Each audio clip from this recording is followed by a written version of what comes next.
Now, go ahead and give us this one, Eric, because this was big news. Has a lot of potential ramifications, and a lot of people have been discussing this one in a lot of different contexts. So yeah, let's get into it. Yeah, this is big news, just like in the world. This is big business news. This is big news, but it's going to have huge ramifications for the streaming wars and where the streaming wars, I think, is going. So this is a Los Angeles Times article, and the title reads, "Why Amazon Buying MGM is a Watershed Moment for Hollywood and Tech." And of course, they have a picture from a poster of the new James Bond film, which features Daniel Craig, No Time to Die, which of course is highly anticipated. That's probably the most highly anticipated MGM project at this time, which I believe is supposed to come out in October. So this is sort of a game changer. It really is. A lot of people have been wondering when this is going to happen. There have been rumors that Apple was going to acquire a studio, possibly MGM, possibly there'd be some sale from one of the other studios. Sony obviously is one of those players out there that doesn't have their own streaming service. But MGM and Sony both kind of stand out as two of the big studios that do not have their own streaming platform. Now, we've covered that Sony made some big waves because they made some serious deals with both Netflix and Disney Plus. So they kind of split it in the middle. And I still don't even fully understand the ramifications of that or how that works, that they're basically able to do both. They have this deal with Netflix and they have this deal with Disney Plus at the same time. But what MGM has done is basically gone the route of Fox, of the 20th Century Fox Studios, where basically, 20th Century Fox was sold to Disney because they felt that they couldn't be a player in the streaming wars anymore, that they needed to get out of it and focus on the other things they have, such as their sports, news, and of course their actual network. So they decided to get out of the game completely. Now, what's happened here is something very similar, where MGM basically has decided to sell to Amazon. And it really is a huge watershed moment in the entertainment industry. It really is. It's a crazy thing to think that this has happened. But in a lot of ways, it makes sense. Because one of the things that I think from the beginning is we were going to see some sort of consolidation. And we have seen it. We saw it before with Fox. Fox sort of established that precedent. And now we're seeing it with MGM, where basically they're putting their hands up and saying, we can't do this. We don't have the money. And we give up. And they're basically being gobbled up by Amazon, which is one of the largest companies in the freaking world, right? They have everything. In fact, this article mentions that their last big acquisition, of course, was Wholesale Foods. You know what I mean? The grocery chain. I mean, it's just crazy what Amazon does. They do freaking everything. So this is really interesting. Again, this is what we're seeing is this consolidation in the streaming wars, where certain players are deciding they're done, they're out. And for Amazon, the big win, really, I think, more than anything, is the legacy content. Because I think every streaming platform wants to make sure they have a huge amount of legacy content. As much as it's important for them to create new content, because that does bring in people, I think people, a lot of times, they stay for the legacy content because they'll watch the new thing, they'll like it or they don't. But the legacy stuff, they know whether they like that or not for the most part because they've seen it before. And so if they enjoy it, they have that one place they can go to get it. And I think that's probably the best win for them, regardless of what happens with everybody's talking about, James Bond, regardless of what happens there. I think what Amazon really wanted is that legacy content. What's your take on it, Dave? Dead or alive, your streaming service is coming with me. All right. So, here's the thing. You're talking about legacy content. One of the things that MGM owns is, can you guess everybody? Robocop. Right. In addition to, I know a lot of people are discussing what's going to happen with James Bond, but, this is also Rocky. This is Wizard of Oz. I mean, the MGM library is incredibly dense with like classic films and cult cult classic films. I mean, I would say RoboCop in my mind is a classic film. All the Bond films are obviously classic films. And it's going to be interesting too to see moving forward what they do, with the access that they now have, to these franchises and properties. It's interesting because my initial reaction is I think about, if you've ever seen the documentary Empire Dreams, which is about George Lucas creating the original Star Wars films.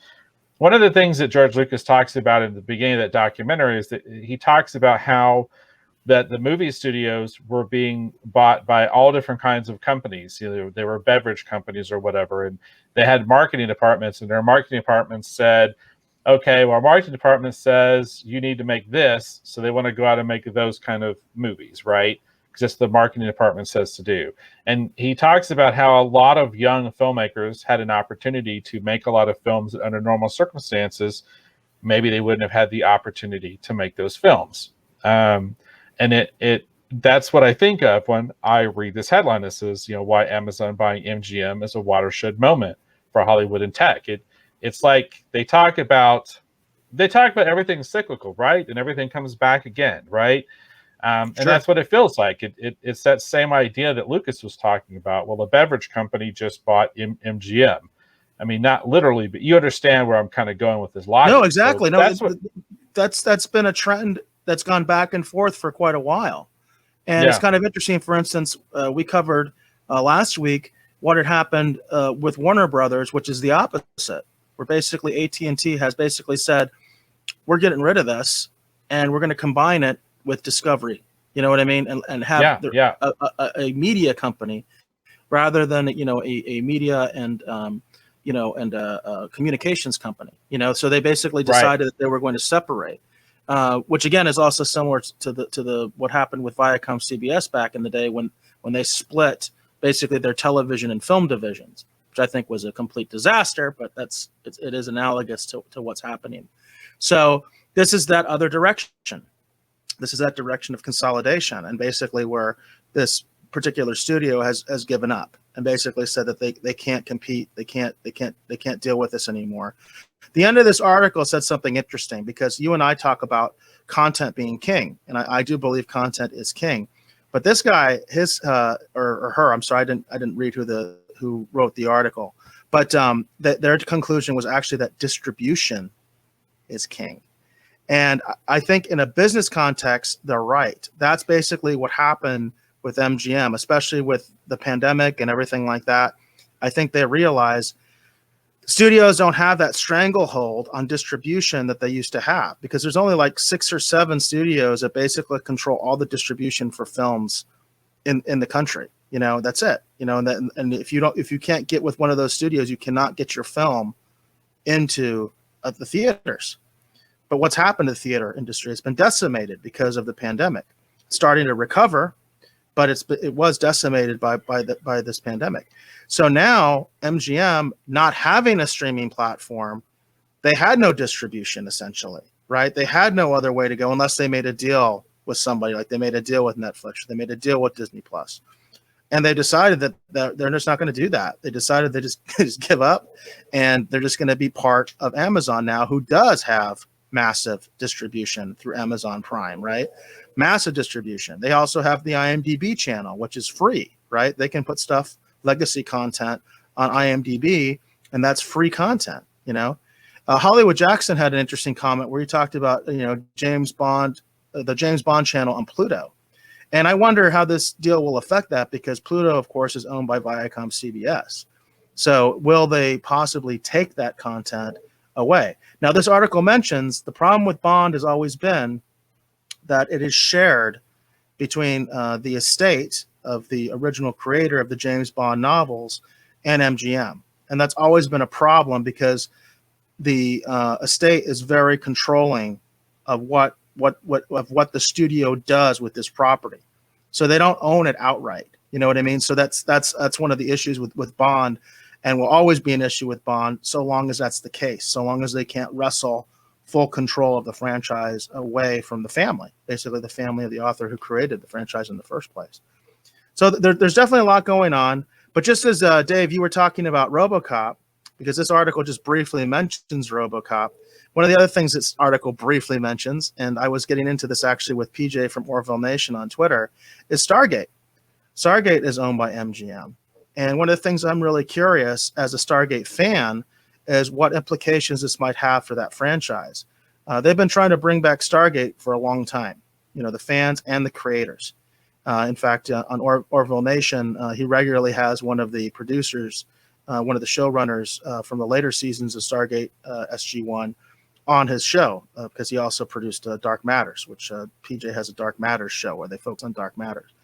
And it's interesting for me to kind of think what might be happening, or might be happening very soon behind the scenes with this deal, because I think the most basic problem that MGM had as far as resurrecting Stargate, whether they went with a reboot concept, a sequel concept, or they went back to the movies, which, by the way, a lot of fans don't talk about that. There are three options when it comes to Stargate. I think most of the fans are like, oh, we want a continuation of the SG-1 universe, that stuff, Atlantis, all that stuff that was interconnected. That's only one option that the studio has, and it's always only been just one option. In fact, there was a time they were talking about doing bringing back the film franchise, which is separate from the television franchise, different creators, different directions. And then, of course, there's always the thing that Hollywood does, which is they just reboot, reimagine, remake, you know what I mean? And they just clean the slate, new actors, maybe with new characters or the same characters, but now different actors playing them. So there are three options, not to mention the option of whether they go theatrical or they go with a series. So that brings you up to like 5 possibilities there. I mean, there's all sorts of different directions that they might go. And at this point, we have no idea what's going to happen. But one thing we do know is that I think MGM didn't move on anything with Stargate because of money. They didn't have the capital. They had too much freaking debt. They just did not have the capital to make any of those projects work.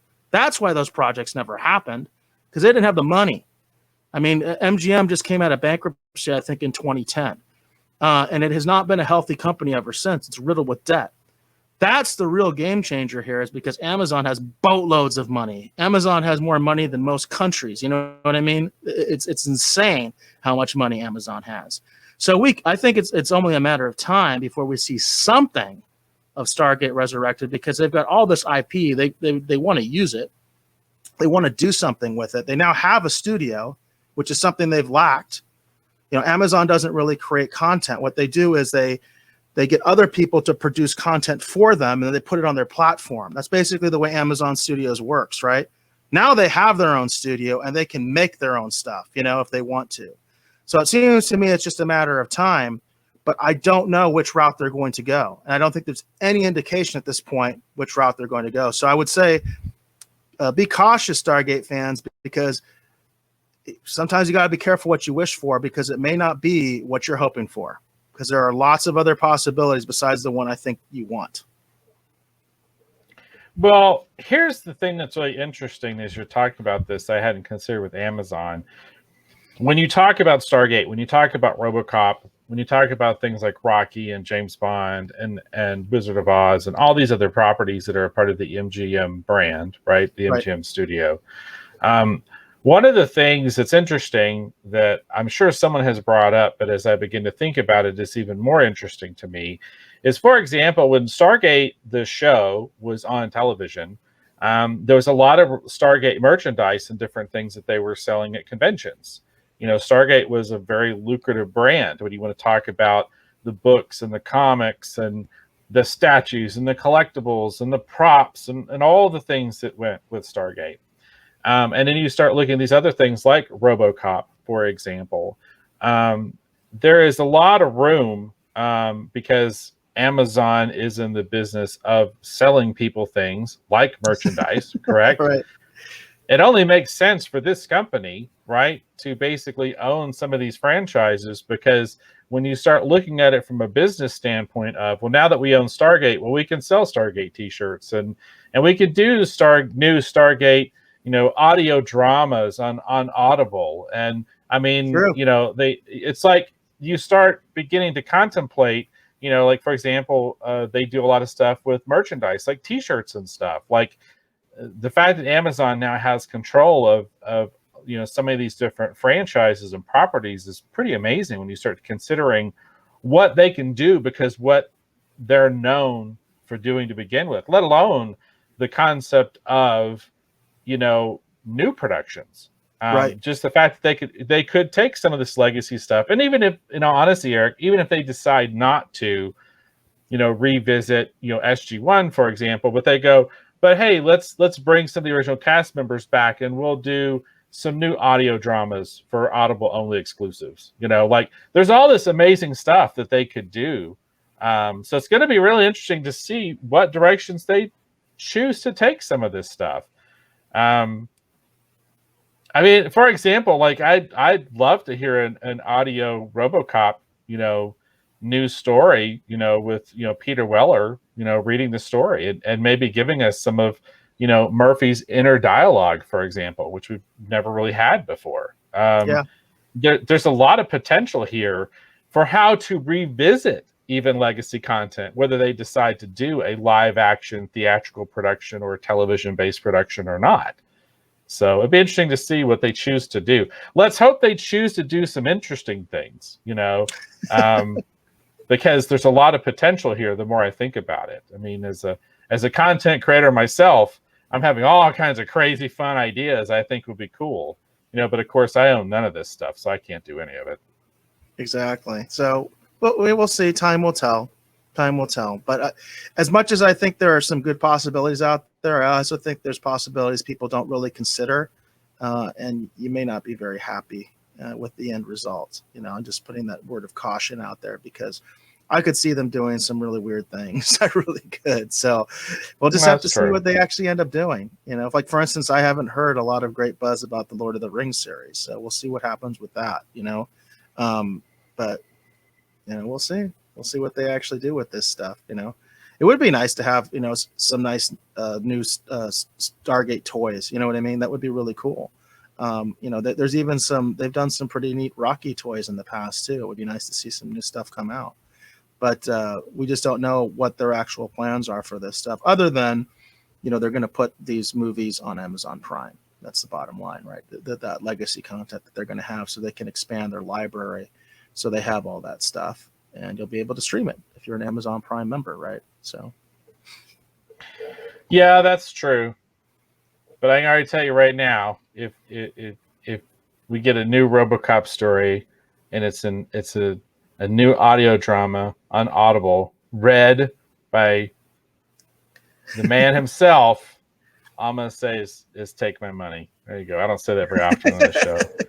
There you go. Yeah, Peter Weller returning as RoboCop and reading like a really cool, cyberpunk, future RoboCop story, like I'd be totally down for that. I think that would be really interesting. So yeah, it would there's be an really interesting cool project for you, but I don't. It would be think cool if they did some stuff like that. We'll just have to see if that's the direction they decide to go or not. I think it'd be cool. All right, Absolutely awesome. Do you have anything else for this week's installment of the Streaming Wars? No. This is the big thing. I mean, this is like I said, this is a big moment, and it's definitely this will be a battle long remembered in the Streaming Wars. Goodbye, MGM. Yeah.